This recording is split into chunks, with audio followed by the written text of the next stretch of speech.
Hey guys, it's Sim, and this is Pro Wrestling. Whoa, can you hear me? There we go. For some reason, it looked like it froze on my end for a second. Anyways, hey guys, it's Sim, and this is Pro Wrestling Unlimited, as it's Monday, and that means tonight was a Monday Night Raw. As far as Raw does go, I thought it was a very easy show to watch, a good show. I wouldn't call it great or anything, but I felt like it was a good show that did a lot to build up SummerSlam. We got 3 new matches announced tonight for SummerSlam with the Women's World Championship, the World Heavyweight Championship, and the Women's IC title. So, got a lot there with all of that. And we'll get into all of that here in a moment. But before we talk about Raw, we've got Luke here that we haven't talked to since last week, and you didn't talk to him about any of this crazy weekend. So what did you watch, or if anything, wrestling-wise this past weekend? What did you see? Okay, so I did not watch All Out, mainly because I was watching the new Superman movie with my brother at the movie theater. Full stop. What'd you think? No spoilers. What'd you think? I've already seen it twice. I thought it was a good movie. I would give it like an 8 out of 10. I thought it was good. Exactly. I think it was the perfect starting point for whatever James Gunn is going to do with the DC or the DCU. So, no, I loved this movie. I thought it was fantastic. Probably. Now, I don't know if you've watched like all the different Superman movies and this and that, but I would say it might be the best Superman movie, but the original Superman movie may be the best just because of what they were able to do back in, what was it, 1978 or something like that. 79. So when was the first Superman? 78, 79? I don't remember. But I think for like what that movie did may for me put it just slightly above the new Superman. But they're close. They're close. Like for a 2025 movie, this year's Superman, great, fantastic. So now we got figures of Fantastic 4 next week, week and a half. Can't wait for that one. People are mad at Marvel though. They spoiled the big plot line. They literally put out a clip that said it. I don't want to say it here and get anybody mad, even though it's what I've been saying this movie was centered around since the beginning. Trey says 78. That's what I thought. I wasn't sure though. I thought it was 78. I just call it Superman the movie, but yeah, no, great movie. All right, so I did not watch All In, but as far as like the stuff that I did hear about it, prayers for Adam Cole. Mm-hmm. You know, it definitely sucks. All the like his announcement. Now he did not say retirement, but he might have to retire. So that's the thing. According to, I want to say it was Brian Alvarez yesterday. He said, now we do know that Adam Cole's dealing with a concussion. He took a wicked clothesline on Thursday at Collision from Kyle Fletcher, landed on the back of his head and suffered a concussion that he felt fine until Saturday morning. And that's when he started feeling the concussion symptoms. Anyways, Brian Alvarez stated that Adam Cole was almost all but ready to walk out there on Saturday and say, I'm retired. But a couple people in the back told him, wait, no, we're not going to do that just yet. So he was ready. That's why he's like, I'm not in that's why he said in his speech, I'm not in the right headspace to talk retirement at this time. Because that's what they were telling him. They're like, hey, don't go out there and just say you're retired, because what if you're good in a week? What if you're good in 2 weeks? But he's been dealing with multiple concussions. I'm just going to say it. Could be another Corey Graves situation where he does have to retire due to concussions. And well, Corey Graves is technically clear to wrestle, but so he said he can get in a ring, but we don't know if there's any limitations on that, what he can and can't do, or if it's just fully, hey, you're cleared, go wrestle. We don't know. But he said that he is able to get into a ring and bump. But that could mean a couple different things. Like Tyson Kidd, TJ Wilson. He's not going to have a match. No. But he can go in the ring and roll around and train people. But he's not going to go out there, and WWE is not going to put him in the ring and to have a match. Apparently, a couple years ago, he wanted to be in the Rumble, and they told him no. I don't even know if they'll even put him in the ring at all. No. Like, on television, take bumps. Like, he'll go down there and try to, like, help break something up, but he's not taking anything, he's not doing anything physical. Because, I mean,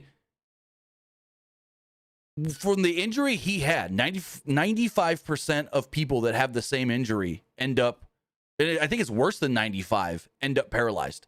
Like literally his doctors told him you should have been paralyzed. So. Yeah, so they're basically like, yeah, he's done. Yeah, like he pitched doing a Rumble spot a couple years ago, and apparently Vince was like, hell no. So, but what else did you see? I guarantee you, like if the Hangman, I saw clips of like the Hangman versus Moxley. That stuff looked dangerous. Oh, that shit was brutal. Like I'm not the deathmatch guy, but I will say that was a 5-star match. Like, but death matches are not my thing. But I will say that was a perfectly worked match. That was a 5-star match. I thought that and the Evolution main event were both 5-star matches. That like curb stomp to the spikes, I was like, holy crap. Well, actually, if you watch it from the first camera angle they show, you see that he comes nowhere near landing on the spikes with his face. Well, actually, no, it's the second one. Because the first one, he puts, well, actually, both of them. So the first one, he puts his arm down over the spikes, and he's probably like, you could see, he's like that far away from like his hand. When he comes down, he's like, ooh, and he stops himself. So he like blocked it with his arm. And Taz even mentioned it. Oh, he blocked a lot of that one. Then they did another one, another curb stomp to the spikes, and they shot it like straight on. Like we're like from like the, I don't know how to say it, but they shot it like straight on basically. And you could see like, say this is the spikes here. You could see that his head hit more to the side of them. Is the way they shot it. It was weird.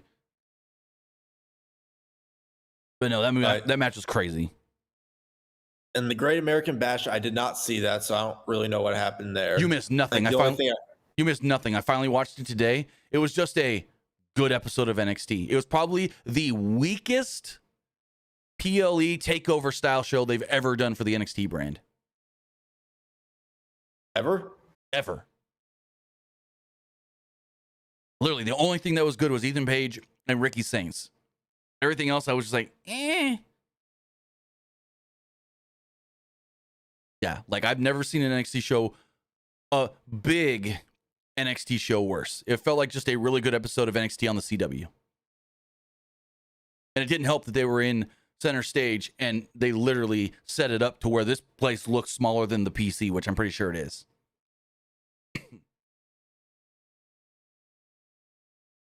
But Evolution, I turned it on like it was the Jordan Grace and JC Jane match is when I turned it on, and I knew Blake Monroe was going to turn on Jordan Grace. I think we all knew that. Eventually, yeah.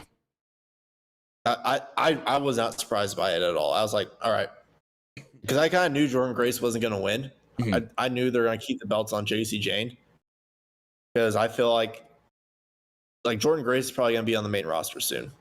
I don't think that she's going to work a program with Blake Monroe, but my thing was after that program, yeah, I think she will go to the main roster. See, my thing with thinking JC was going to retain was because this was actually serving two purposes with this match. It was an NXT Women's title match, but it was also a #1 contenders match for the TNA Knockouts title. That Slammiversary this weekend, they're doing champion versus champion, Masha Slamovich versus the NXT Women's Champion with both belts on the line. And I'm like, I don't see them sending Jordan over to TNA. If they were going to, they would have done it by now. She would have been to TNA by now. They've already been building up that match with JC Jane anyways. So I'm like, yeah, it's going to be Masha versus JC Jane. And to be honest, I think JC Jane beats Masha Slamovich. I don't think they put the NXT Women's title on Masha. Now, granted, she was at Great American Bash, and they've had her at the NXT show a couple of times, but I don't know. I just don't see them putting the NXT Women's title on Masha Slamovich. I see them putting the Knockouts title on JC Jane instead. Did you see anything else from Evolution? The cash-in was insane. Oh, yeah, crazy. That whole main event. Whew. Oh, yeah, that was amazing. The cash-in was great. I thought they did the cash-in perfectly because, I'm honestly kind of glad they didn't have her cash in on Jay because I didn't want this to drag on even further. Right. I feel like it kind of made sense for Bianca to be the special guest ref just to end it. The funniest, there was one small, I don't know if you noticed this, there was one slight funny part about the cash-in. Naomi runs down, She's got a referee. She gives the briefcase. She's like, I'm cashing in. So the referee then hands it to, or tells Alicia Taylor, the referee, or the announcer, it's a cash in. This is Mouth triple threat. Well, Naomi takes the briefcase back, and she's ready to hit Io with the briefcase. And she's like standing there waiting and waiting. And she looks at the referee, or not the referee, the announcer, and she's like, call it. And she's like, this match is now a 3-way, which means no disqualification. Like Naomi was waiting to use the briefcase so the referee didn't accidentally like disqualify her or something. You can see she got the briefcase and she's like waiting for the ring announcer. She's like, call it. I'm like, that was funny. Only funny spot. But yeah, that kind of popped me a little bit. But yeah, overall, really good weekend of wrestling. Unfortunately, Seth Rollins. So we don't have any new info on Seth. All we know is Seth is injured, but we don't know when he was injured. Was he injured on Saturday? Maybe. Was he injured before Saturday? It sounds like most likely. And Saturday was a cover-up to get him off of TV. And there is a rumor going around that it's going to be 5 to 6 months he's going to be gone. That ain't no sustainable rumor. That's just a Twitter people started tweeting, and then other people started running with it. But nobody with any sort of source or knowledge or anything like that, no Fightful, no PW Insider, no John Pollock, no Dave Meltzer, no Brian Alvarez, none of them have said anything about a time frame for Seth. So if you see anything, and I got a couple people that, messaged me and said, oh, so Seth's gone for 5 to 6 months? We don't know that. Maybe, but we don't know that. So that's the other one where it's like, gotta look at that and see exactly what's going on there. Because Seth was, and I could pull up an image, Seth was at the building today. Even though they said Seth wasn't at Raw, Seth was there in the parking lot on crutches. Let's pull this image up on the screen really fast. If it wants to load, why won't it load? There it goes. So we can pull this up on the screen. So Seth was there in the parking lot, the bus lot area, on crutches. You can see down here the big brace on his leg, on his knee. And he was supposed to get evaluated in the morning, but as far as I can tell and from what I've heard, no one knows what the prognosis is from the doctor and the MRI. So, yeah. Everyone's saying, it's a work. I don't think they're going to go to these lengths for this to be a work. To the point where, like, people on the production team were pretty pissed off how things went down on Saturday because they ended up having to run around like chickens with their heads cut off after things got shifted around on Saturday. So I don't think they're working their own staff and roster. Any thoughts on the Seth stuff?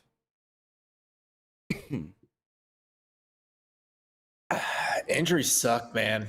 They really do suck. Especially in situations like this. Obviously, we don't know the severity of the injury or how long he's going to be out yet. It's still too soon. Mm-hmm. But injuries suck, man. Now, here's the good thing. And Paul Heyman even addressed it on Raw. Even if Seth is gone for the full, say it's an ACL tear. Worst case scenario, 8-9 months. That would be August, September, October, November, December, January, February, March, April. Seth has till June to cash in that Money in the Bank. So even if he's out till like next year's Mania, which hopefully he's not, but even if he is, they got plenty of time. They've got a year, and I doubt he's going to be out for a year unless there's any sort of complications in his recovery. Now, the coolest thing that they could do is, now I pitched, no one liked this one when I pitched this on social media yesterday. I pitched that Seth just doesn't cash in at all. That Seth comes back too close to the 1 year mark, and people keep screwing with him when he tries to cash in to where all of a sudden they're like, oh, your time's up. You missed it. Because no one's ever missed the time limit for Money in the Bank. But then everyone's like, that'd be the dumbest thing ever. I'm like, hey, it's something they've never done before. And people always say, do something different. Come up with new ideas. Well, that's different. I wouldn't. No, don't do it with Seth.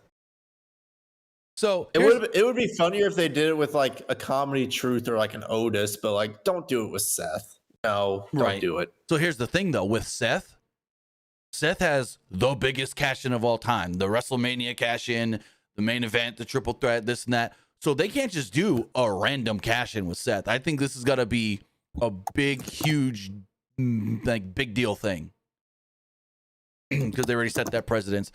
But like, what would be the coolest thing is Seth's gone for a while, 5 months, 6 months, 8 months. And the day he returns is when he cashes in. So no one sees it coming at all. Not like, oh, Seth's been back for a week. When's he going to cash in? No. Cashes in at his return.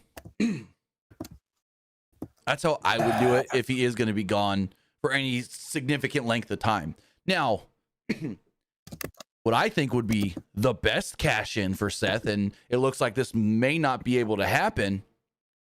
I thought the best thing for his cash in was Punk beats Gunther for the title at SummerSlam, and then he cashes in and takes the belt from CM Punk, and he just gets one more over on Punk.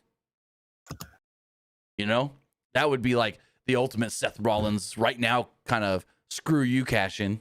If he could screw Punk of all people. So we'll see. Punk doesn't need to win the belt though. That's the thing. Punk don't need to win the belt. I don't want it for Punk to say he won the belt. I want it for the Seth of it all. Just so Seth can do the, fucked with him again. Screwed Punk again. I hate CM Punk. Now, here's what I'd much prefer. Have him recreate his WrestleMania cash and have it during the match where like nobody's won yet. So that way it could have set up Punk versus Gunther at Clash in Paris. So they could do that, but then that's actually no, Rollins versus Gunther. I meant. But here's the issue. That's exactly what they did with Naomi. They're not going to do the exact same cash in with both people. You know what I mean? I thought Stephanie Vaquer was supposed to face Naomi at Clash in Paris, though. Well, no, that's what I'm saying. Like, Naomi's cash in turned the match into a triple threat. So I don't think Seth's is going to be the same thing, turning a match into a triple threat. Not a triple threat. I just meant like, dude, Rollins just versus Gunther. He's like, because what if he pins Punk, but he doesn't pin Gunther, and Gunther wants a rematch. Gunther wants his belt back. But but you're saying his cash in turns the Punk Gunther match into a triple threat. No, am I? No, not a triple threat. It's just Rollins versus Gunther 1-on-1. Mm-hmm. No Punk. There's no Punk. Right. So not a triple threat. So you want him to like pull a RVD and say, this is when I want my title match, and not do a cash in, do a declared thing? No, he cashes in during SummerSlam, that match. While the Punk and Gunther match is going on, so he can recreate his cash in when he did it at Mania. Then that would turn the Punk Gunther match into a triple threat. If he cashes in during the match, turns it into a triple threat, and that's what they did with Naomi. So I don't see them doing the same thing with both. You get what I'm saying? It's the same thing. I get what you're saying, but at the end of the day, it would just be like another like Seth did it again. He cashed in during the match and then won the belt. But that's what I'm saying. Let Punk win it. Think, oh my God, just like with Drew when he beat Seth for the belt, 5 minutes later, he don't have it no more. And you know Seth would cut the greatest promo that next night on Raw if he were to cash in on Punk the same night Punk won the belt. It would have to be the night 1 main event, because I'm pretty sure Cena Cody's going to be the night 2 main event, but still. That's the other question. I'm 99% sure Punk or Cena and Cody's gonna main event night 2. Like, you're not gonna have Cena out there last time in New York, New Jersey, SummerSlam. He's not gonna main event night 2, the real main event. But then the question is, who main events night 1? Is it this woman's triple threat? Is it Tiffany and Jade? I hope not, because that match is gonna be garbage. But you don't really like Jade Cargill, do you? No, it's not even that. It's that there's no one to lead this match. If you watched Evolution, Naomi had to lead Jade through the match, and Trish frickin' Stratus had to lead Tiffany through that match. 50-year-old, well, she'll be 50 soon. 49, almost 50-year-old Trish Stratus was the standout superstar in that match with 20-something-year-old Tiffany Stratton, who is there every week. Trish hasn't worked a match like this in a while, and she looked like she hasn't missed a step. Trish looked freaking great. Because there was like 2 spots. I can't remember exactly what they were now. But I remember there was 2 spots where Tiffany, you could tell she was thinking. like thinking, what's my next move? What do I gotta hit next? So that's why I'm just like two women that need to be helped through matches at times. Who's the leader here? You know what I mean? They go into the PC and working this match out every single day beforehand, so that's like to the T, or what? That's the problem. What happens when one of them gets confused? One of them gets lost and botches something, and then like, oh shit, how do I recover? You don't have a Trish Stratus. You don't have a Rhea Ripley, a Charlotte Flair, a Naomi there to be like, hey, calm down, get your bearings, let's go. You're gonna have probably Jessica Carla referee or Daphne, whatever her name is, the other one. There's probably gonna be one of them reffing this match, and it's just like, And it's not even a Jade thing, because I think Jade has improved since she's come to WWE. But WWE also doesn't let Jade do much. If you watch the Asuka match from Queen of the Ring and the Naomi match from yesterday, she gets beat up, doesn't move. Gets beat up, doesn't move. Gets beat up, doesn't move and wins. That's all Jade's done in her last like 2 or 3 singles matches. So I don't know. I'm not looking forward to whatever this. I'm not gonna call it a dumpster fire, but I'm not saying it's not. So, yeah. Hell, I think Jelly Roll's gonna be more impressive than either of them. Did you know, according to Triple H, before Jelly Roll was this big mega country music star, he went to wrestling school? I actually did not know that. Nobody knew that. Everybody was shocked on the internet about that one. But Triple H said the Jelly Roll actually went and trained a little bit before he was a big old music star, and they've had him at the PC just to see what he can do, and he has wildly like blown everybody's expectations out of the water. And apparently this was supposed to be a Travis Scott thing. Like Travis Scott was supposed to be the celebrity match for SummerSlam, and I don't know what happened, but something happened between WWE and Travis Scott. He is now not in the video game because he was supposed to take that celebrity spot in the first DLC, apparently, reportedly, and he was supposed to work SummerSlam. And he's not either. So I think there was some sort of falling out or something with WWE and Travis Scott. Don't quote me on that. Don't aggregate or say I said that. It's just from everything that I've heard, that others have said, and things that I can like deduce and put together. That's what it seems like. There's been some sort of a falling out between WWE and Travis Scott. But hey, I think this is going to be the better thing anyways, because it's Jelly Roll, and apparently he can work. So it's gonna be freaking Jelly Roll and Randy Orton against Logan Paul and Jelly Roll. Drew McIntyre. Oh yeah. And Jelly Roll and Randy are going to be on, what did they say? Jimmy Fallon? Jimmy Kimmel. Oh, was it Kimmel? Really? Kimmel? Yeah. I would think Fallon, Kimmel. Since they have the NBC, partnership, but okay. I think it's Kimmel. I wasn't paying too much attention. I just saw that it said some late night show. But cool. I totally forgot about Jimmy Kimmel. Yeah. Same here. But no, have you seen what their nickname is going to be for Randy Orton and Jelly Roll? What? RK Roll. That's funny. Randy said it. He's like, we'll be RK Roll.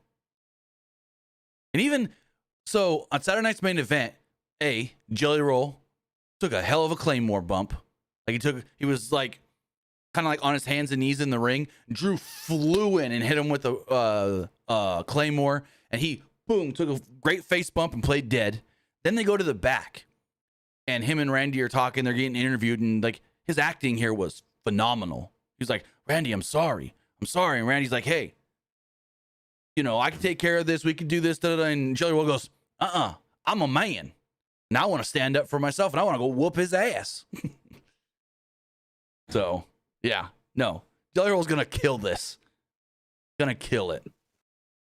I don't know how much he's going to be on TV, like if he's going to be on SmackDown this week or next week. But Triple H said between like him being on the road and then downtime, they've been flying him down to Florida, throwing him in a ring at the PC just to see what he could do. So I'm hyped.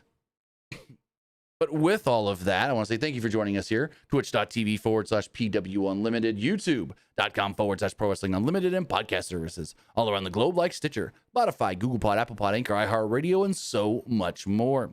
Remember, if you are watching live on Twitch, you can help us out a couple of different ways. You can help us out by hitting that donate button down below or by donating Twitch bits in the live chat. Also, remember, you can help us out by subscribing to the channel one of two different ways. You can either subscribe with a tiered subscription, or you can subscribe with Amazon Prime, because remember, if you have Amazon Prime, then you have Prime Gaming. Prime Gaming gives you a lot of cool things like free games, free stuff for games, and you always get one free subscription to any Twitch channel you want to subscribe to throughout the month, and I greatly appreciate it if you did right here for Wrestling Unlimited. Also, remember, you can help us out over on YouTube by hitting the subscribe button. That way you know when we go live, when we post new videos, and when we post to the community tab.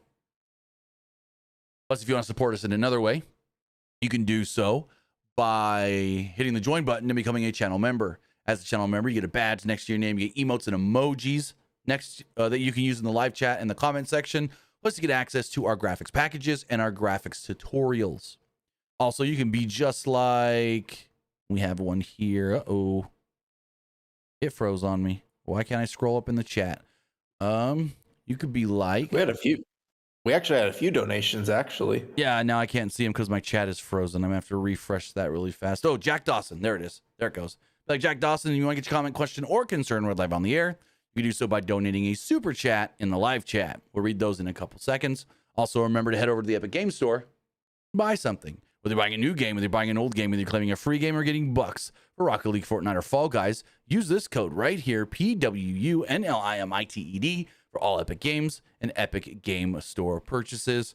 Maybe you want to go get Superman, the new Superman skin in Fortnite. You need the Battle Pass. And when you buy the Battle Pass, use our code PW Unlimited, whether that's on your PlayStation, your Xbox, your Switch, your phone, your tablet, or your PC.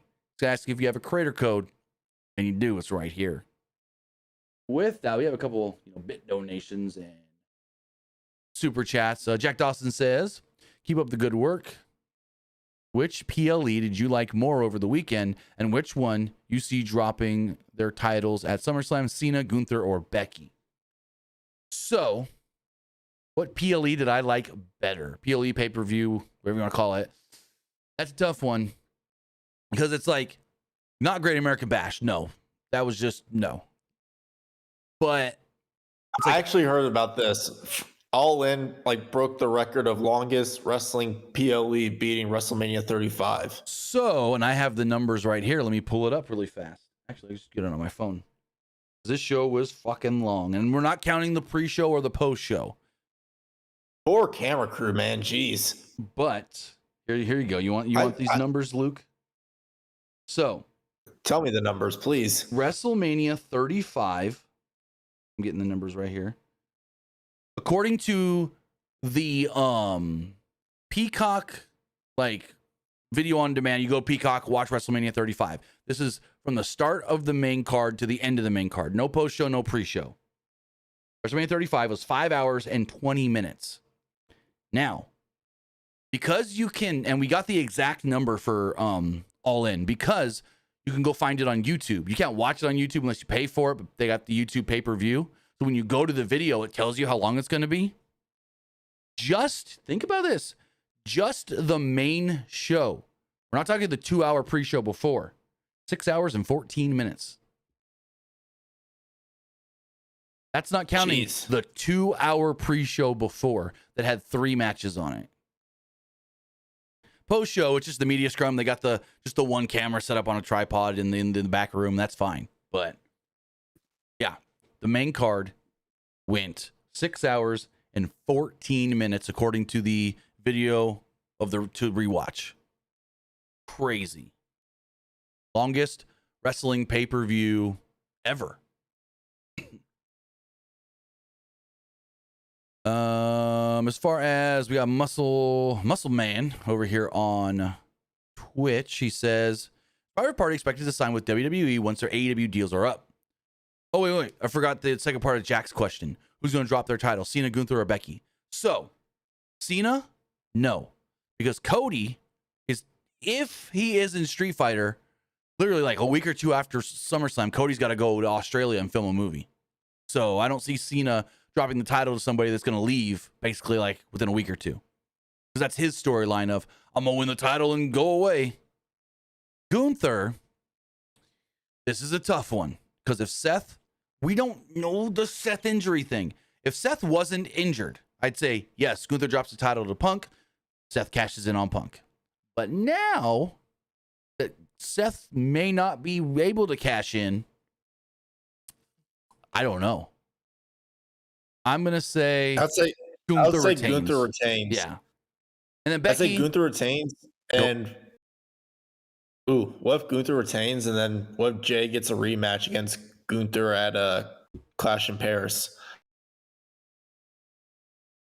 Coming off what's probably going to be the Roman tag match. I mean, him and Roman win, and then maybe. That's only if they win, though. Like, him and Roman win.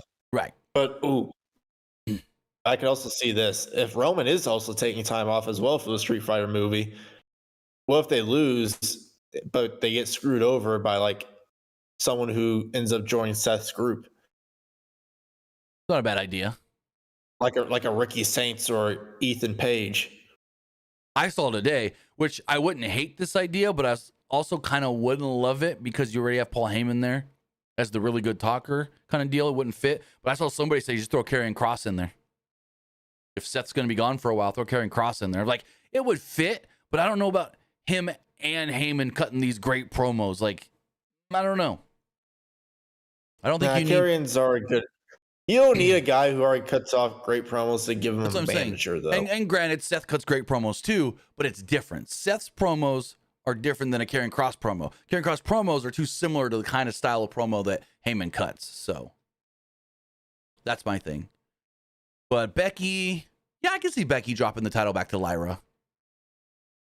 Especially if, so Becky may be in a new show for FX, which they just finished filming the pilot. I think they finished it today filming. And so FX has picked up the pilot. If they pick it up to go to series, Becky may need to start taking some time off too here soon to go film a full season of whatever the show is going to be. So we got like 3-4 WWE wrestlers that their future is inconclusive right now, depending on other outside jobs. Now, granted, Cody's going to go film this movie. They'll probably film it in a month, and he'll come right back. Roman, I don't know how long Roman's on the poster for Survivor Series, so I assume he's at least back by then. Wasn't Hiroki Goto supposed to be in that movie as well? Show is. That's what Fightful reported. Geez, like, part of this movie is going to be filled with, like, wrestlers. Like, actual wrestlers. He is playing, reportedly, E Honda. Yeah, so, a sumo. Yep. I think, yeah. Yeah. That should be interesting and cool. And then Jade's supposed to be doing a movie soon too, I think. I don't know if they've already filmed it or if she's going to be in it. Let me see. That was when I said 4. She was the 4th one. And then John Cena, he's always filming something. He's filming a movie right now in New Jersey. Jade is doing a movie. Let me see. Jade's doing a movie called True Threat with Jonathan Majors. I don't know when it's supposed to be. Let me see. When's it supposed to film? Let's go. Deadline. Deadline says. I don't see when it's supposed to start filming. Production. Let's see. Yeah, it doesn't say when production's supposed to start on this. We don't know when she's got to go film this movie, but she's going to be in a movie with Jonathan Majors called True Threat. Yeah, True Threat. Hopefully her acting in this movie is better than her acting on SmackDown. So, yeah. There's, not counting Cena, there's 4 right there. Becky, Jade, Roman, Cody. They're all got to potentially leave soon to go film some stuff and do movies and shows. But then Muscle Man also has a bit. Go for it. Bang said no offense to Lyra, but Becky versus Bailey is a bigger match name. Yeah. Or bigger name match. Yes and no. I mean, sure, because they've both just been around forever at this point. But if the whole thing is to crown Lyra the champion again on a big show, this would be the one to do it. She finally gets one. Like, she can't beat Becky. She can't beat Becky, but then she finally beats Becky on like the quote unquote second biggest weekend of the year. SummerSlam is the second biggest behind Mania, in my opinion. Some say Rumble's bigger. I say it's SummerSlam, especially now that SummerSlam's 2 nights. I think it's Mania, SummerSlam, then Rumble. That's what I would say. Heck, I may even put Money in the Bank over Survivor Series. Back in the day, you wouldn't have put anything over Survivor Series, but really, now for what Money in the Bank is and how important that show is and the 2 ladder matches. What is Survivor Series now? Oh, you got War Games. Okay, whatever. Let's shoehorn some people in a War Games match. Which I'm so shocked that Triple H is doing this when he literally shit on the whole point of, I can't do a Hell in a Cell pay-per-view because I don't want to have to do a Hell in a Cell every October. I don't like the Elimination Chamber, or he said, I don't like the Extreme Rules pay-per-view because then we have to just all of a sudden do a bunch of Extreme Rules matches on one show. He's like, I don't like being hampered like that. You set up those types of matches when they matter and when they're called for and needed, not just because, oh, it's October, got to do a Hell in a Cell. That's why I'm so shocked that Triple H is doing Survivor Series is War Games. You know what I mean? At least with Elimination Chamber, they've kind of set that up as like if Rumble is your A to get into WrestleMania, Chamber's your second. So like that's the thing with Chamber every February, because it is an opportunity for it's like the Rumble. It's an opportunity for WrestleMania. I get what you're saying for War Games, but at the same time, they do a really good job of like building stuff up for War Games. Because like last year they did the original Bloodline versus the new Bloodline. Right. This year, I think it's most likely going to be Team Cody versus Team Cena, where if Cody wants another shot at Cena, he has to beat Team Cena in War Games. Right. That's what I think. But my whole thing is like, I liked back in the day in NXT when like you got a War Games match because there were, 6 or 8 guys or whatever that just, you couldn't contain their fighting anymore. Now it's just like, oh, it's Survivor Series, November. You gotta do a War Games. You know what I mean? And granted, last year's the build was good, but I think it would have been better if it was like do it at Clash of the Castle or something.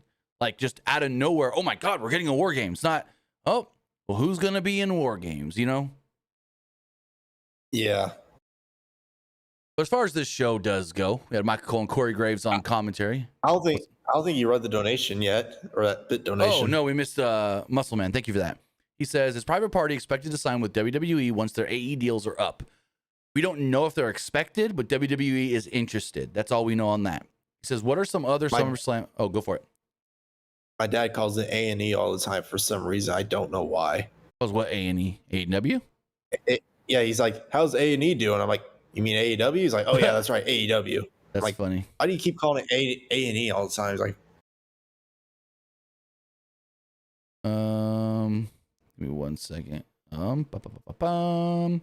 He also says, what are some other SummerSlam matches that could happen? Also, why is Luke always in a different spot every week? I finally moved out of my apartment, okay? Like, I finally did move out. And my PC, I don't have anywhere at my house to put my PC. I don't have a desk or anything, so. Boop, boop, boop. Breaking news. Natty's going to fight Masha Slamovich at Bloodsport. SummerSlam weekend. Wow. Yeah, that match is going to be great. Oh, yeah, that will be awesome. Other SummerSlam matches, though. So I actually had a conversation about this earlier. I think we get AJ and Dom. I think that's a SummerSlam match we can see. And remember, we're going to need to do 2 nights this year. So it's like we need at least 12 matches, if not 14. So I think we're going to need anywhere from 12 to 14 matches.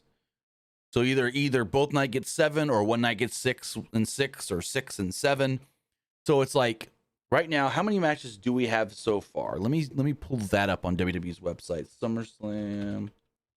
To see how many we already have and how many we may potentially need. Right now, 6 matches have already been announced. John Cena, Cody Rhodes, Tiffany Stratton, Jade Cargill, Randy Orton and Jelly Roll versus Drew McIntyre and Logan Paul, Gunther, CM Punk, Naomi, Rhea, Io, and then Becky and Lyra. So there's 6 there. So we would need at least 6 more. Sammy, Kerry, and Cross. Roman and Jay versus Braun Breaker and Bronson Reed. Jacob Fatu versus Solo. Probably. AJ and Because Dom. I think what can happen for that is Tama Tonga returns to join force with Jacob. Yeah. Because Solo keeps saying my family's complete when he has Talatonga, Tangaloa, and JC Mateo. I don't hate the idea, but at the same time, it's like I think the thing they're trying to do with Jacob is he's going to be able on his own to beat them all, and then we're really supposed to be scared of Jacob Fatu and how big of a crazy beast he is. That's my thing.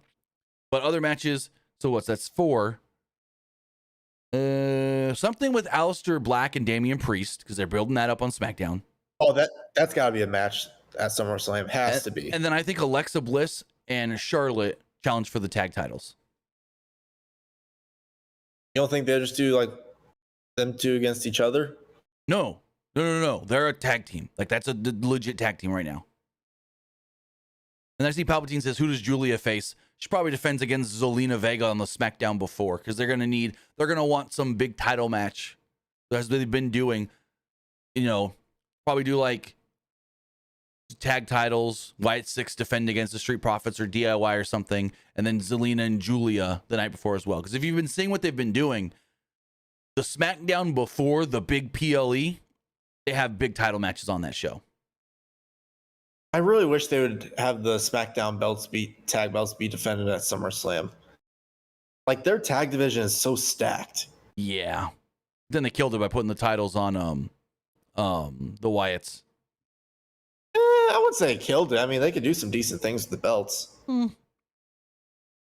We'll see, but I like the part where they had, I think it was Gargano, Alex Shelley, and like 2 other people taking on the Wyatt 6, and they had they did a spot where like Johnny Gargano was trying to like reason with Dexter, like, we're a family, Dexter, we're a family.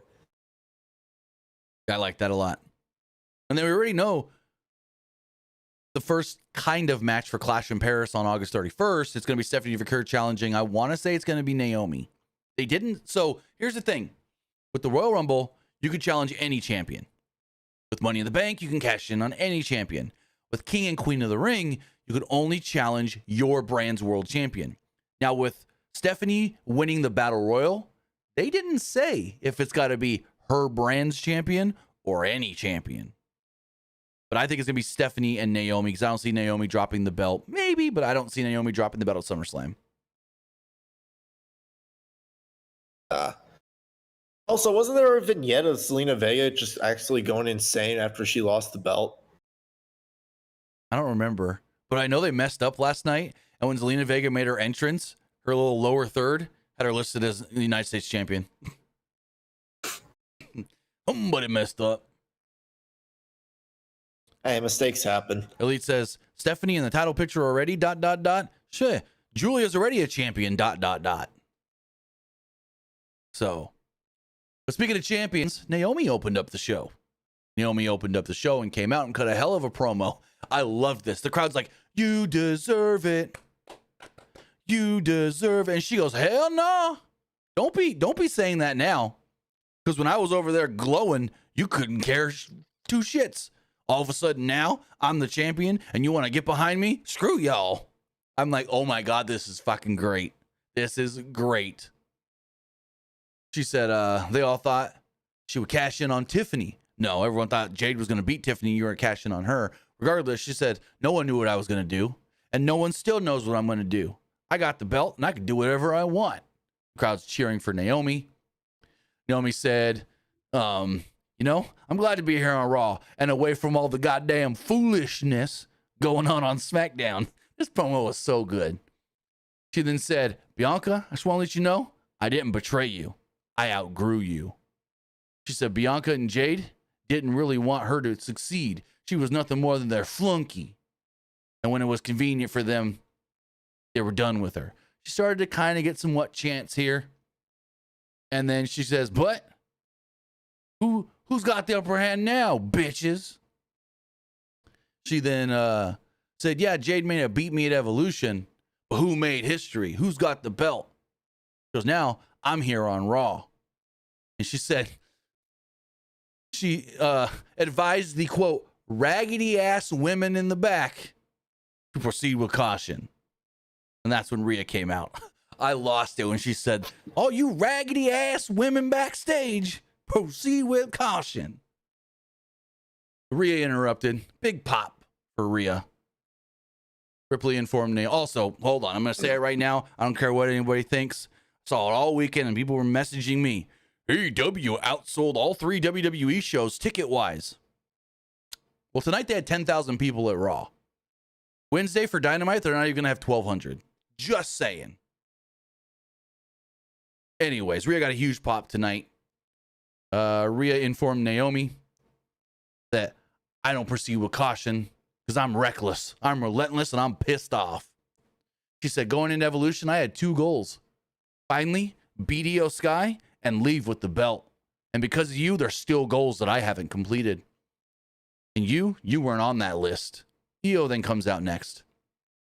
Great pop for Io as well. Not as big as Rhea's, but still a really good pop.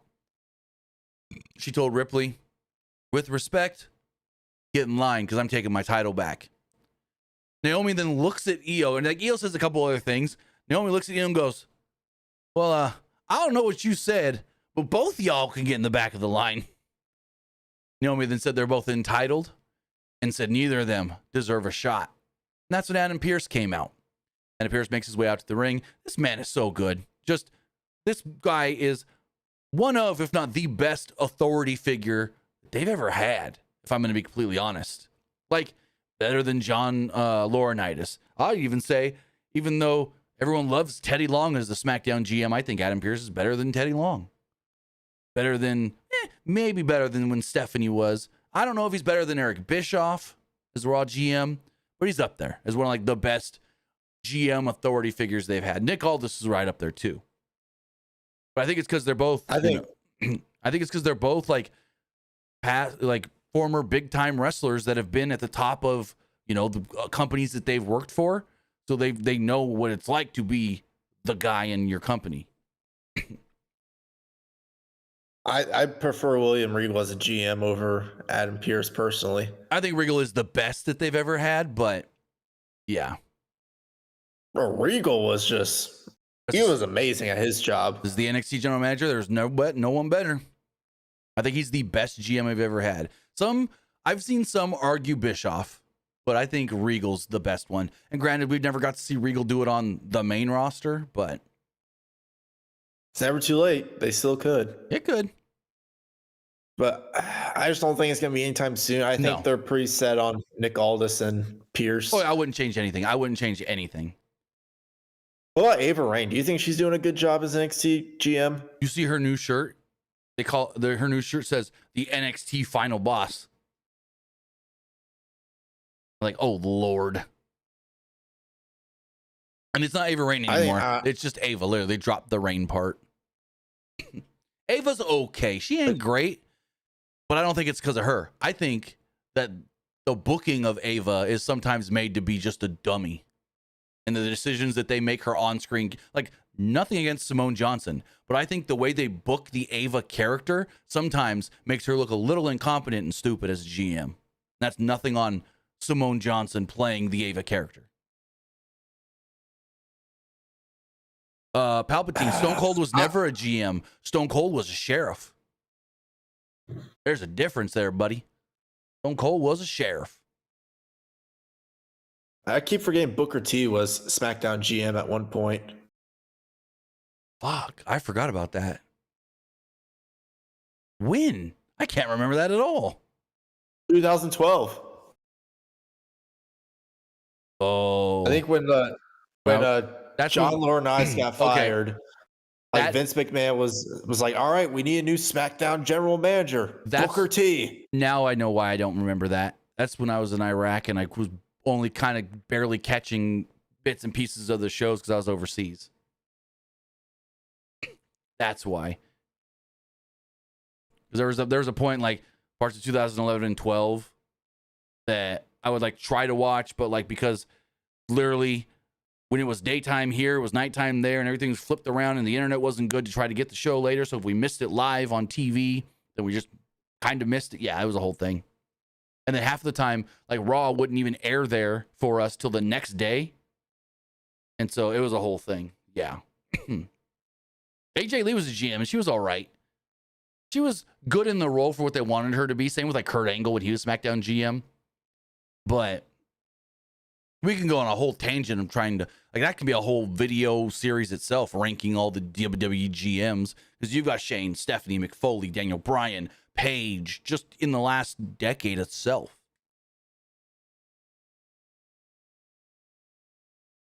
I think who else? I mean, I could. Oh, WWE GMs.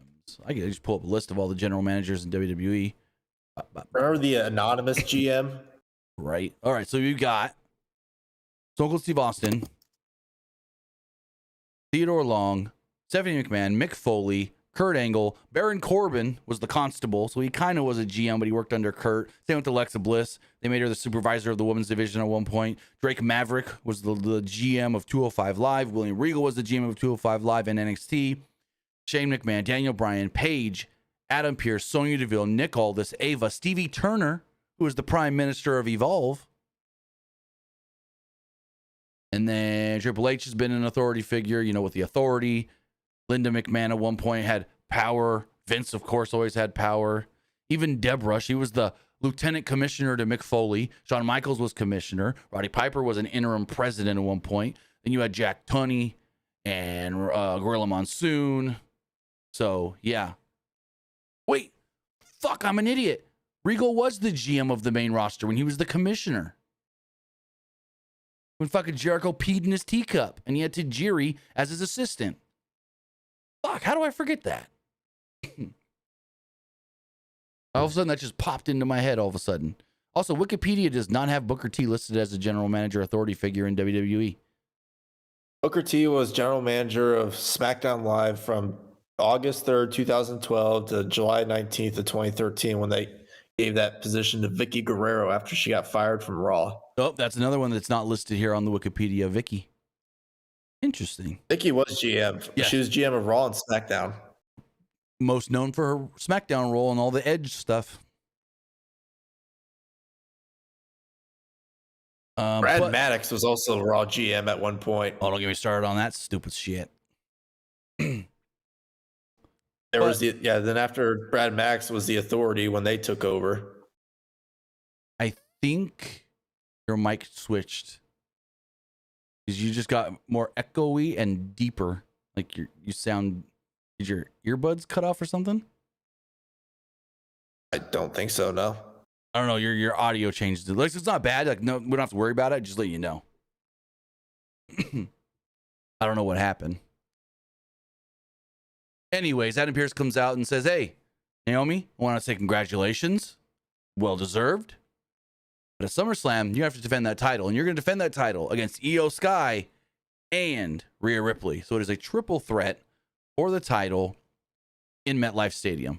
And we don't know what night. Like, none of the 6 matches that we have announced so far, we don't know what's on night 1, what's night 2, so on and so forth, and what have you. As we move forward, Judgment Day's backstage. Dominic said that he couldn't relax with AJ stalking him all the time, which I thought was funny. Balor put over Raquel Rodriguez and Roxanne for defending their titles last night. Balor had like all the belts on his shoulders and around his waist, so it was funny. Balor suggested that Dom accompany them to the ring tonight. Dom wasn't sure about that. And then Balor said, Liv, love the belts. How about you make sure they keep the belts? Just don't let anything happen to them. So moving forward, we had a non-title match.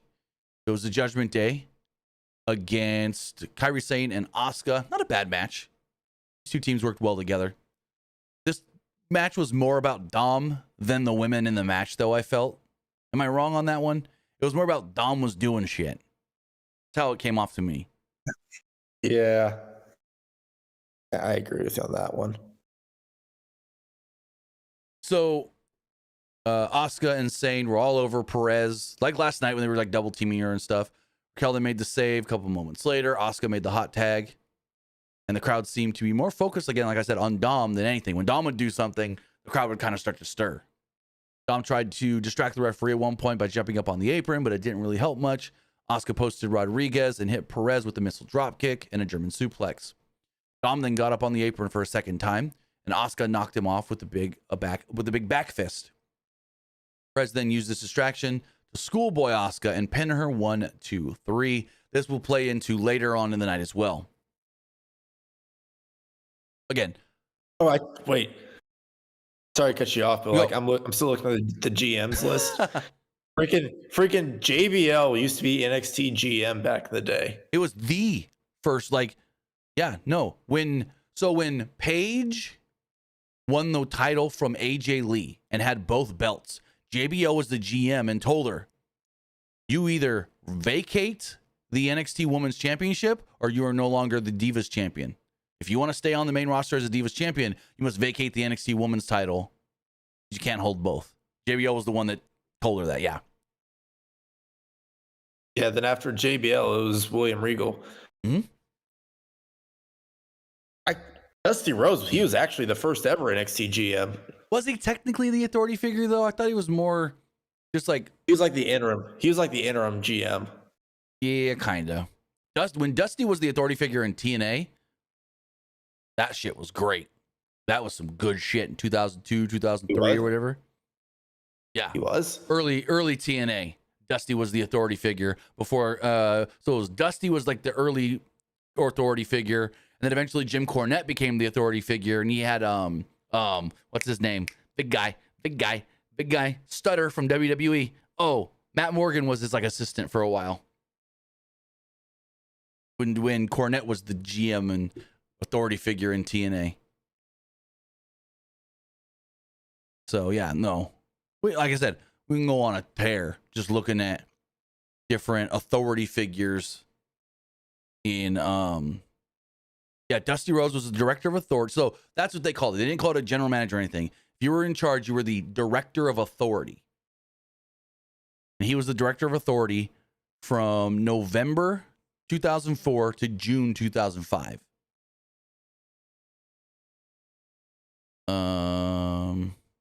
This Don Callis was for like a month in 2004. That I don't remember. And then Santino is their current director of authority or whatever you want to call him. Anywho, moving forward, Jackie Redmond. So this is an interesting, weird one. So the show's opening up, and they always do the thing where so-and-so's walking in, and these guys are walking in. Then we see Heyman, Braun Breaker, and Bronson Reed with no Seth Rollins. And Michael Cole tells us, hey, Seth Rollins is injured. He is not here tonight. But Paul Heyman will have an update on Seth Rollins later in the show.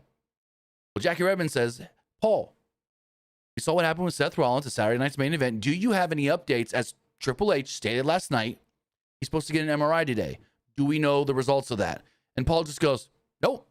Don't know anything. We'll let you know when we know.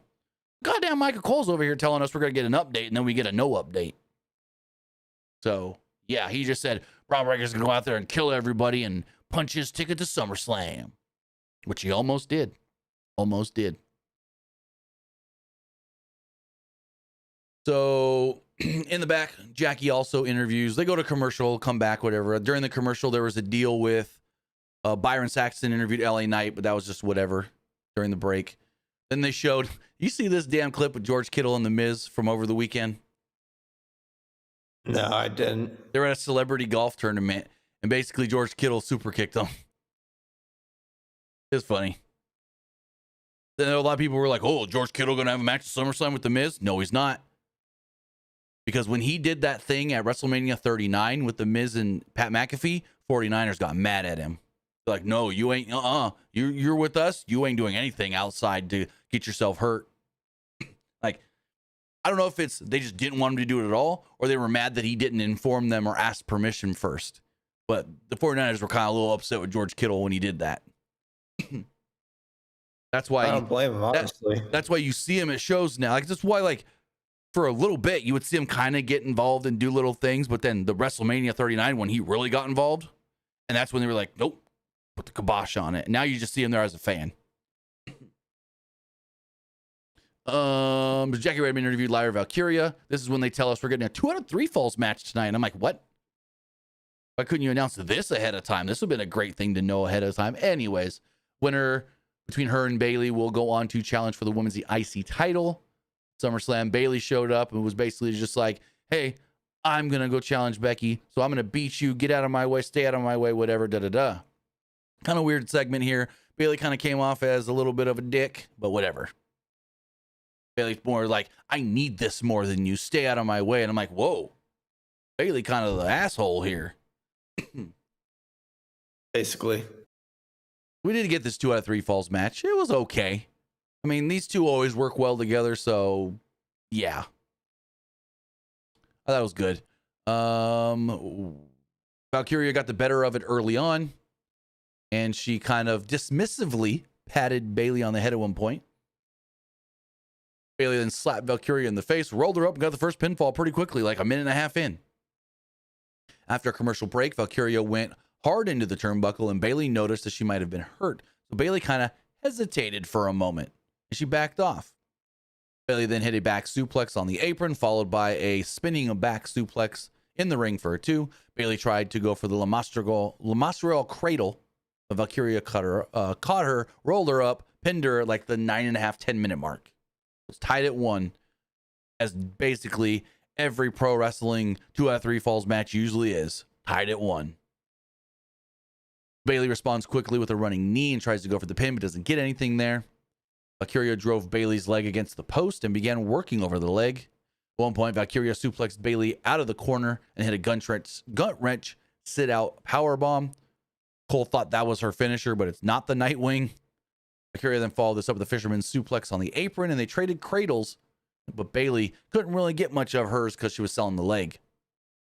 At one point, Bayley tried to apply a crossface, but Valkyria crawled to the ropes and pushed off of Bayley. Valkyria used her momentum to get on her feet, hoisted Bayley on her shoulders, hit the Nightwing, pinned her. Lyra is now going to SummerSlam to challenge for the title. This was a good match. I thought it was what was this, like 10, 15 minutes or whatever? About 15 minutes. Oh, no. Yeah, about a 15, 16-minute match. What'd you think of it? I liked it. I liked it too. I thought it was a good match. Jackie Redmond then interviewed Stephanie Vaquer backstage. Vaquer said that she came to WWE to be a champion, and that's what she plans to do at Clash in Paris. I think she wins the damn belt.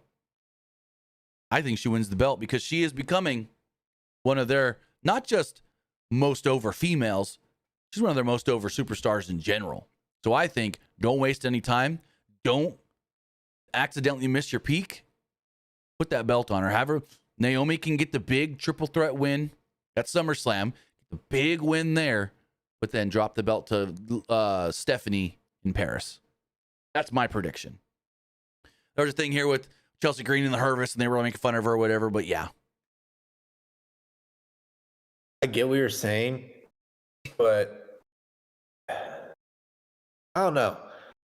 I understand, like, she's pretty over the fans right now, but like, I guarantee you a lot of people are going to be like, oh, WWE won't do it. They've missed out on so many opportunities of like putting belts on like people who are like really over at the fans. People keep saying like LA Knight, for example, they didn't put the world title on him. Think about it though. Julia's already got a belt. How quick did Julia and Stephanie win titles in NXT? Stephanie's going to win a belt and probably the top Raw belt in the next month and a half. I think Stephanie, Julia, like, and here's the thing. I understand Julia just won, but like she just won her belt, but like I don't see WWE doing much with her with the women's United States belt, if I'm being honest. No, I understand that, but here's my thing. Stephanie Vaquer is better than Julia. That's all I'm going to say. Debatable. Huh? Debatable. Elite Tis with the super chat says it says, did Luke get a bowl cut? No, I just so I didn't have time to comb my hair today. This is just what my hair looks like when it's not combed. So I didn't get a haircut. When I normally like comb my hair, it looks like much bigger, but like when I don't, this is what it looks like. Gotcha. But I didn't have time to comb my hair today because I moved out. I was moving out of my apartment today, so I didn't really have time to comb it. So I kind of just put a hat on. So this is really just a hat head, right? Also as well. Moving forward, so it's a combination of. Go for it. So it's really just a combination of like not combing my hair and also having a hat on all day. So moving forward, we had Nikki Bella versus Chelsea Green. Not a bad match. It was just okay. Nothing special. I saw some people saying this match sucked. I didn't think it sucked per se, but it's like, if this match didn't happen, I wouldn't, whatever. Yeah. I don't know. It was just a match. It was there. Bella was all over Green early on, so Green bailed to the outside and hid behind the Hervis. At one point, there were dueling chants for both women, which was interesting. Nikki came in with a clothesline at one point and a springboard kick for a 2. Green followed this up with a neck breaker for a 2. Green went for an unpretty her, but Nikki hit the Bella Buster on X Factor. This led to the finish, which was kind of a struggle. Like, the finish wasn't good. And after a lengthy attempt, Bella eventually got Green on her shoulders, which kind of was weird that she was like struggling to get her up there. But whatever, she hit the Rack Attack 2.0 and pinned her to pick up the victory. Nothing special. Any thoughts? Though. Really wasn't nothing special. Hervis attacked her after. Stephanie made the save, and there we go. That was it. I think maybe next week we get Stephanie. If Nikki Bella's back next week, we don't know how much Nikki's going to be around or not. But I think not at SummerSlam, but probably next week on Raw, they do like Hervis versus Nikki and Stephanie.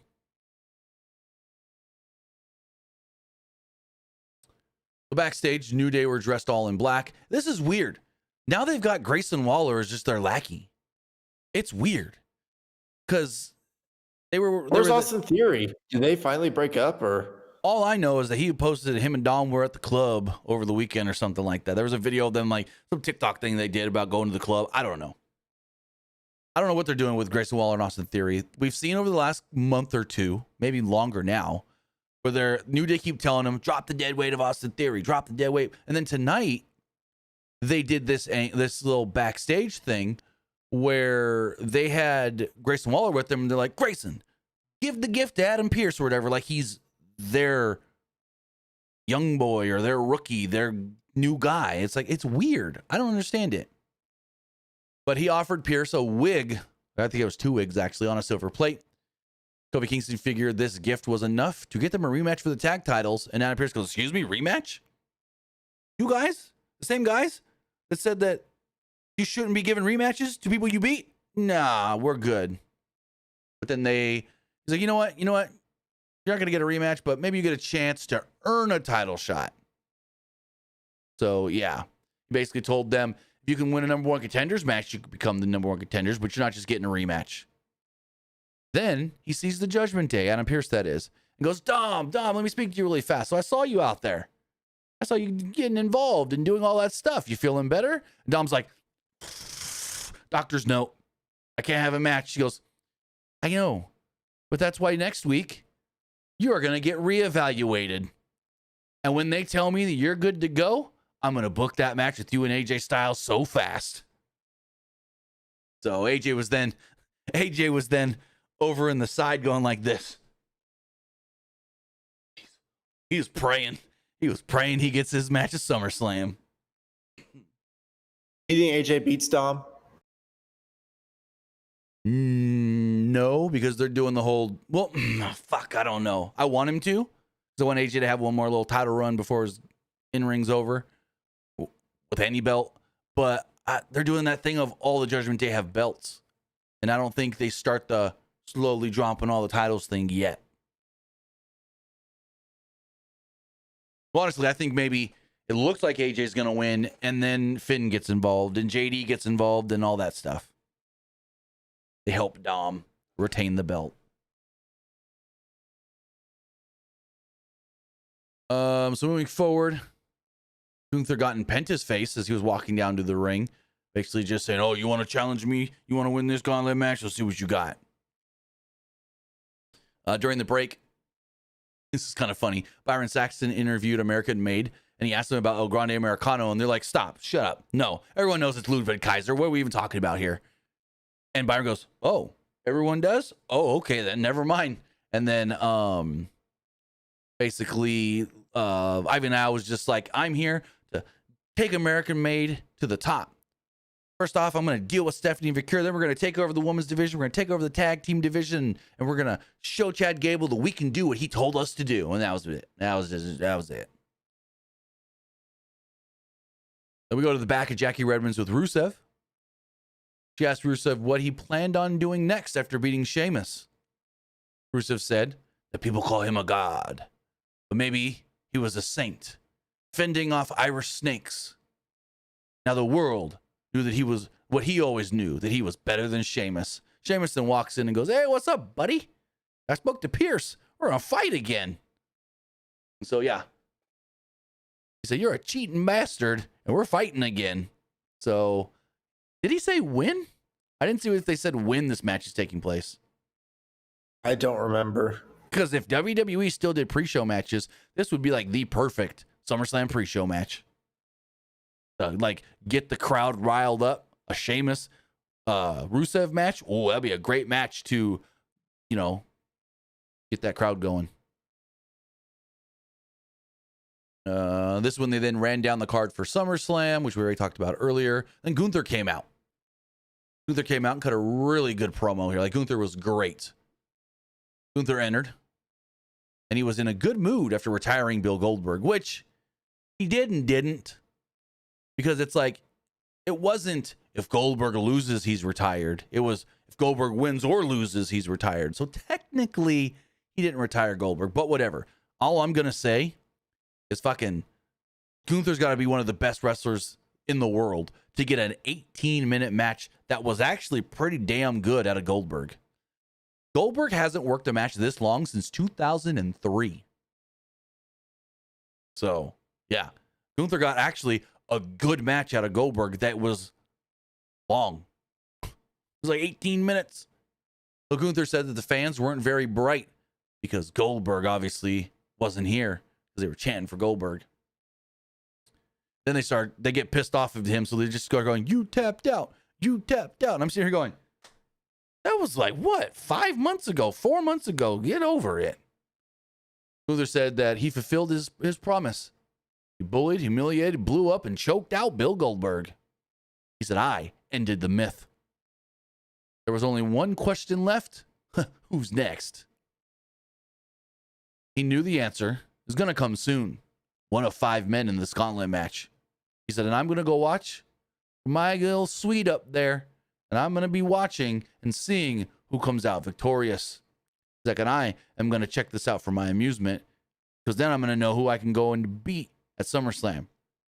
He's like, "And to be honest, I don't care who it is." And before he could finish anything, Bron Breakker came out, and he and Paul Heyman interrupted. Heyman shook Gunther's hand. He began introducing himself as usual, but then Gunther cut him off. Gunther simply wasn't interested in hearing Heyman's shtick, so he began leaving the ring until Breakker cut him off.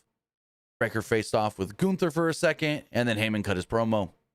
Heyman said that Breakker would run the gauntlet tonight and then beat Gunther for the title and become the greatest World Heavyweight Champion of all time. Heyman said that he knew that this was no easy task, but a task that he can do. He saw how Gunther beat Goldberg, but you're going to have to do even better to beat Bron Breakker. He said Breakker was, quote, "the next big thing, the big dog," and this was his yard. You know why? Because he's a Steiner. He would break through the glass ceiling and break Gunther's ass at SummerSlam. He said there would be a new World Heavyweight Champion in Bron Breakker. Breakker then stepped aside and allowed Gunther to leave. Oh, that was great. And I was sitting here going, fuck, it's going to be Punk, but I kind of want to see Gunther and Bron Breakker now. What do you think? Well, we already seen Bron versus Gunther before. Not in a potential SummerSlam Big Show main event for the title, though. Like, yeah, we've seen them fight before, but this would be elevated, and you know they would be working even harder. Yeah. So, but go for it. You know, one match I really want to see with Braun Breaker versus Jacob Fatu. Oh, that'd be great. Yeah, that'd be really good. I'd love to see that one. Maybe one day. Like, I wouldn't want to see it anytime soon because I don't know who I'd want to win, to be honest. At least right now. I wouldn't want either to lose. There's a lot of people I want to see there's a lot of people I want to see face Jacob Fatu. Right. Him versus Roman is a must. Oh, yeah. But now they're both baby faces, so I don't know. Him versus Cody is another, which I think we've seen like during like a dark match, but then we go to our main event. Before we talk about our main event here, we got to hear from our sponsor, Aewcooly.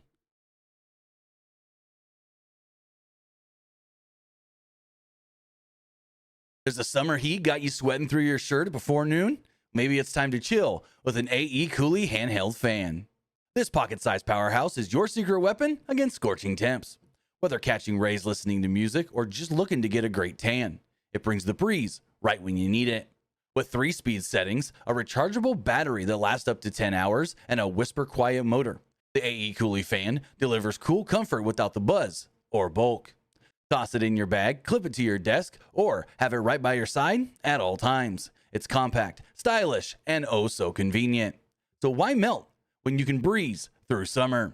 Use our link in the description below, scan the QR code on the screen, or head over to pwunlimited.co/Aewcooly. That's AECOOLY now for cooling in the palm of your hand.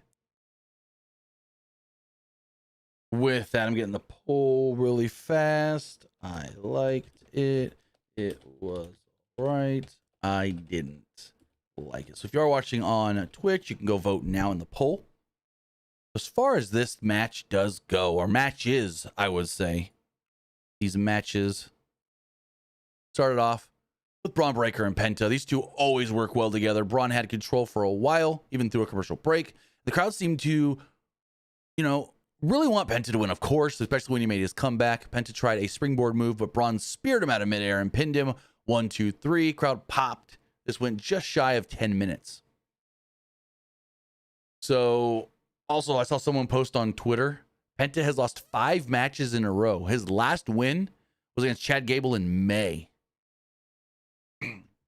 So, I mean, granted, he's main eventing a bunch of shows now. So, that's good. Yeah, he's not getting wins, but he's still pushed as like a top guy. It's never going to happen in AEW because everyone's doing the whole, oh, look at Penta and Phoenix. They should have never left AEW. Phoenix, true. Phoenix was used better in AEW.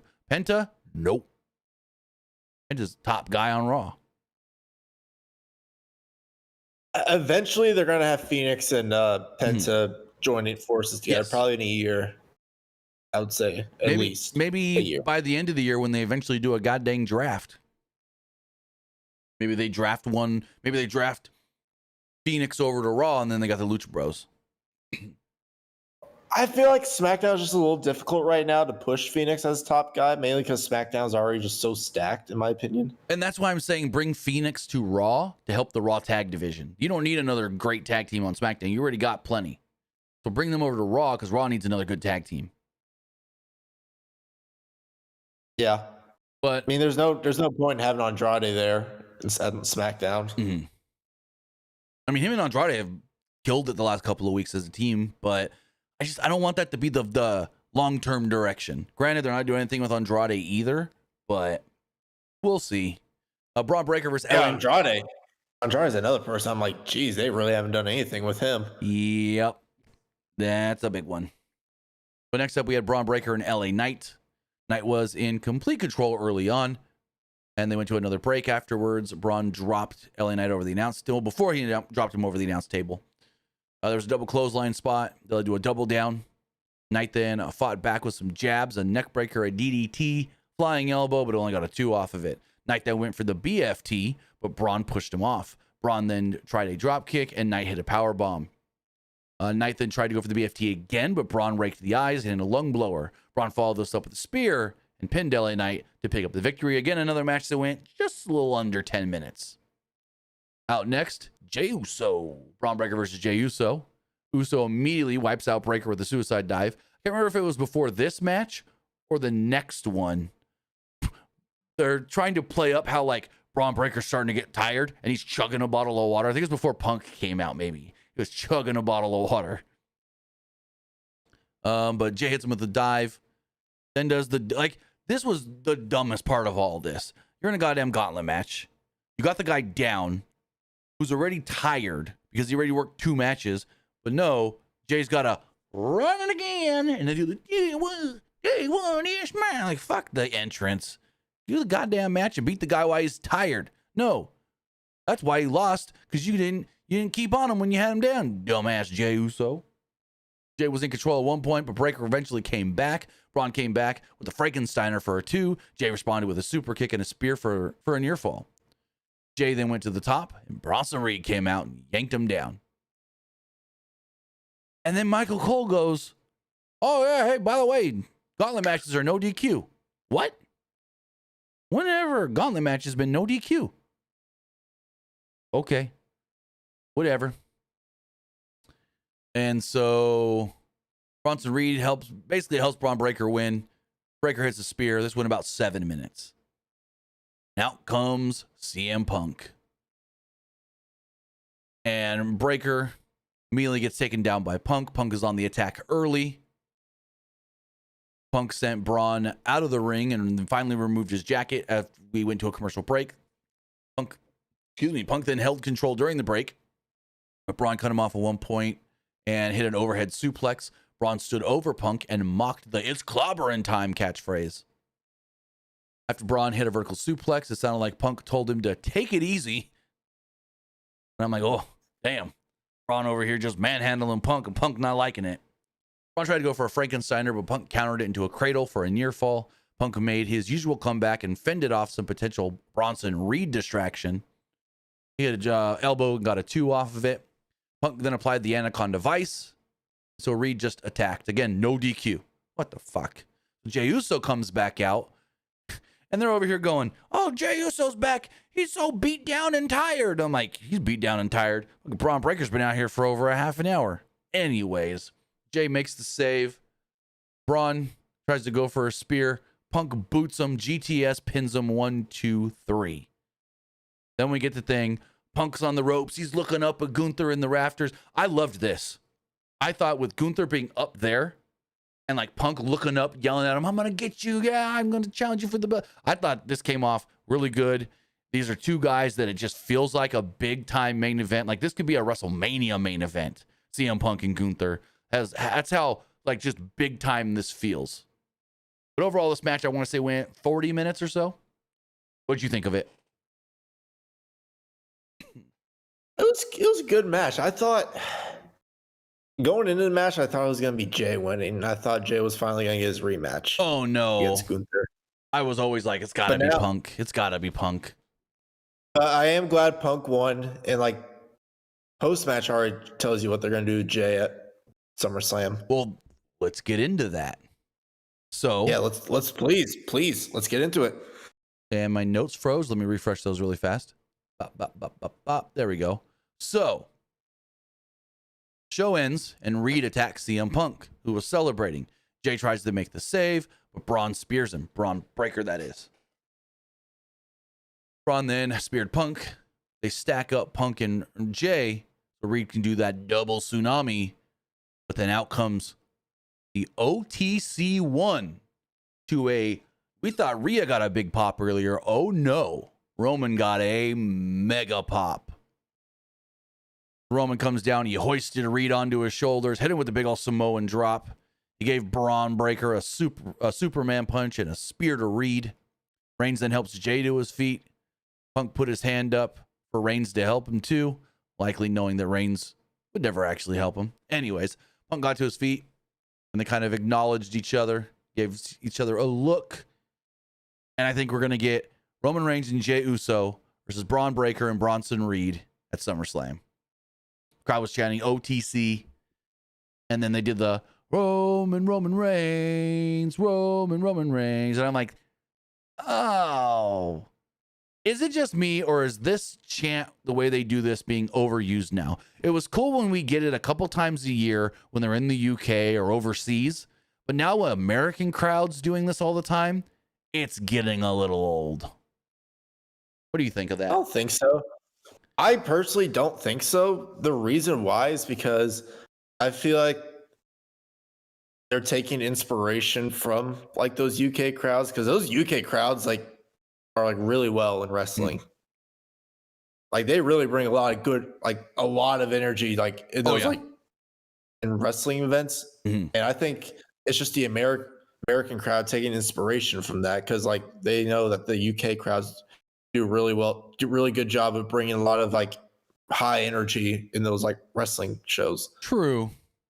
I don't know. So I don't think it's a problem at all. I don't. Well, I'm not personally. saying it's a problem. I'm just kind of getting a little tired of it. But that's just my opinion. I think it's cool. St. Louis did it, right? And I didn't have a problem with it. But yeah, I think we're getting that tag match. I mean, I think it's more so you just gotta be there in the moment. To maybe. Here's my thing. I want to know, and maybe we'll find out tonight, maybe tomorrow, later this week.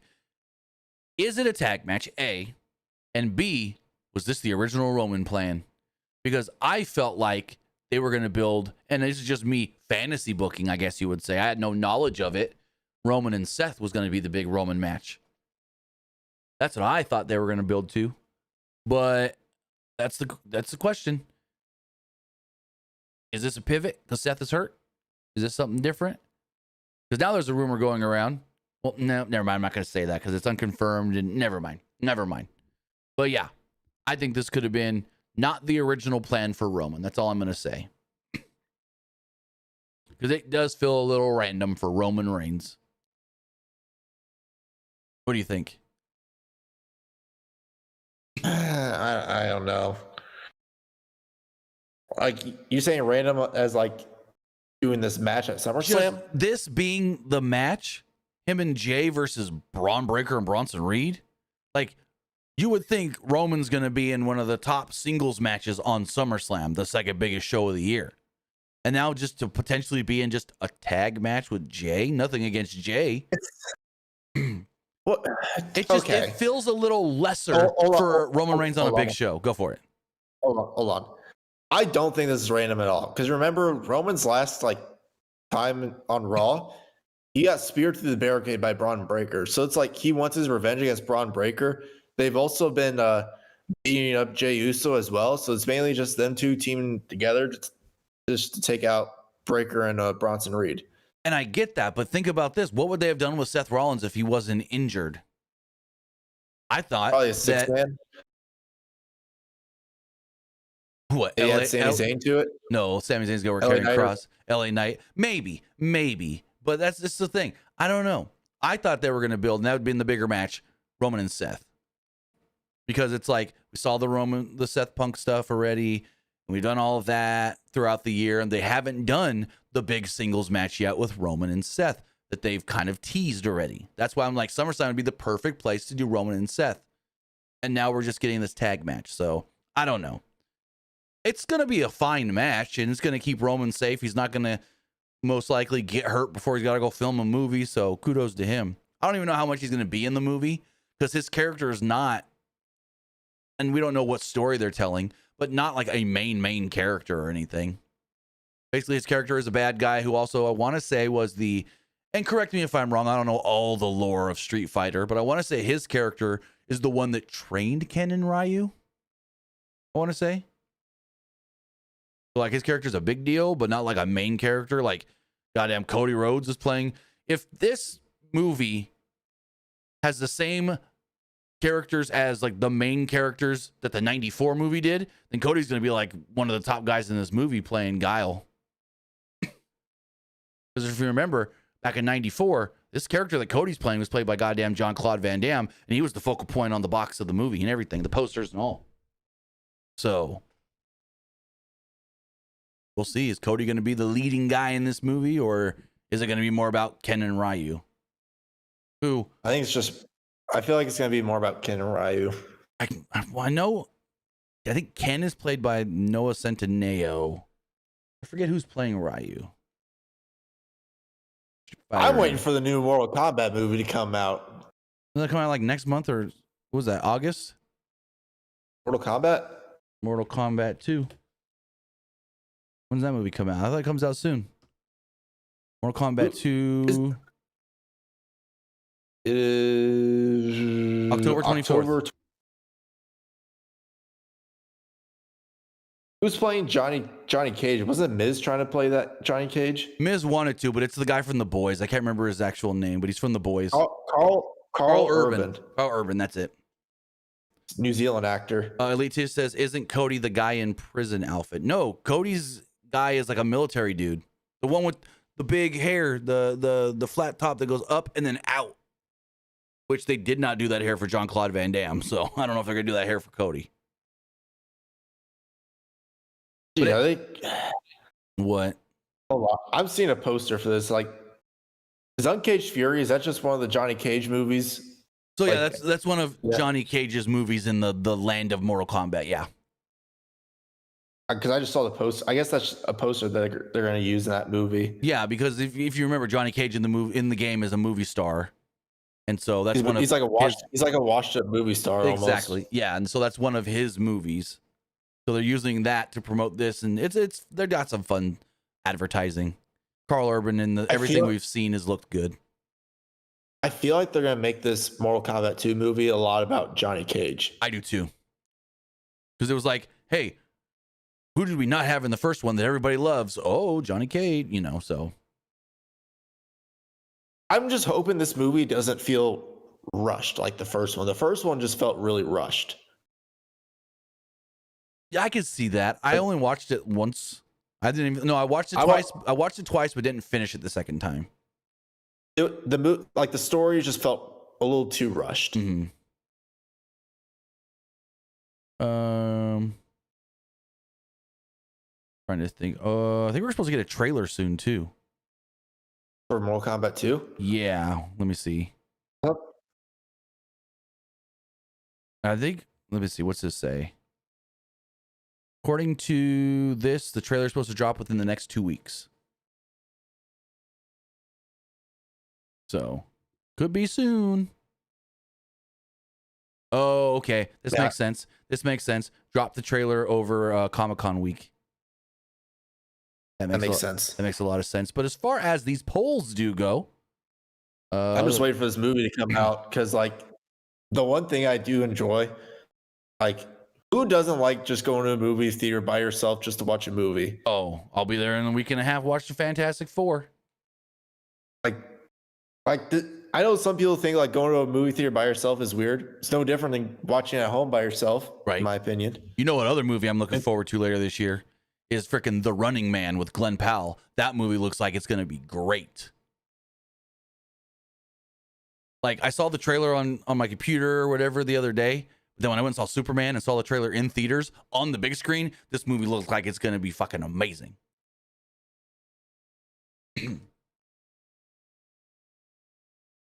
But as far as the polls do go, Threads poll, 75% liked the show, 25% thought it was just all right. Looking at the Twitter poll, 90% liked Raw.